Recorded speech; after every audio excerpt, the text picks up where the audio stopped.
सूरज धीरे धीरे सिंधु नदी के किनारे उग रहा था। ईंटों से बने सीधे रास्तों पर हल्की धूप पड़ रही थी। नालियों में पानी बह रहा था बिना किसी गंध के। यह कोई साधारण शहर नहीं था। यह था मोहनजोदड़ो, मृतकों का टीला लेकिन जीवित सभ्यता। आरव की सुबह। इस शहर में एक किशोर रहता था, आरव। उसकी उम्र लगभग 15 वर्ष थी।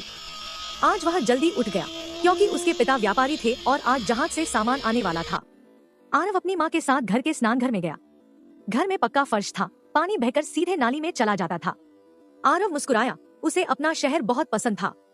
उसकी माँ ने कहा, आरव, स्नान के बाद पशुपति देव के आगे दीप जलाना मत भूलना। आरव ने सिर हिलाया। शहर की सड़कों पर आरव बाहर निकला। सड़कें चौड़ी थी और एक दूसरे को समकोण पर काटती थी। हर घर लगभग एक सा बना था।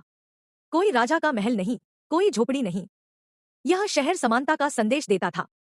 कुम्हार मिट्टी के बर्तन बना रहा था। सुनार मनकों की माला गढ़ रहा था। बच्चे मिट्टी के खिलौनों से खेल रहे थे। आरव ने देखा, एक व्यक्ति मुहर पर बैल की आकृति उकेर रहा था। यही मुहरें दूर देशों में व्यापार के लिए भेजी जाती थी। लोथल का बंदरगाह। आरव के पिता आज लोथल से लौटे थे। उन्होंने बताया, बेटा, हमारे जहाज समुद्र पार मेसोपोटामिया तक जाते हैं। आरव की आंखें चमक उठी।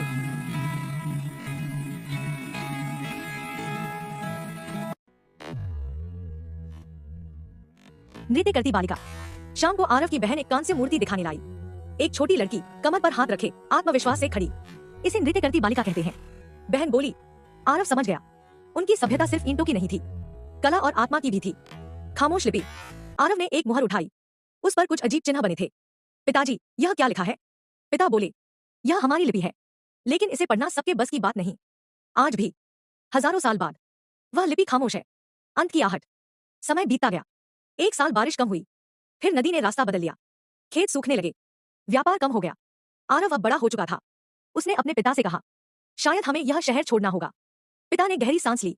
सभ्यताएं मिट्टी की तरह होती हैं, बेटा। समय उन्हें गढ़ता भी है, तोड़ता भी है। अलविदा, लेकिन समाप्त नहीं। एक सुबह लोग शहर छोड़ने लगे। ईंटों के मकान खामोश हो गए। नालियां सूख गई। लेकिन सभ्यता मरी नहीं। आज जब हम सफाई, नगर योजना और व्यापार की बात करते हैं, तो सिंधु घाटी सभ्यता हमें मार्ग दिखाती है। कहानी का संदेश। आरव की कहानी हमें सिखाती है, सभ्यता की पहचान हथियारों से नहीं, व्यवस्था, समानता और समझदारी से होती है।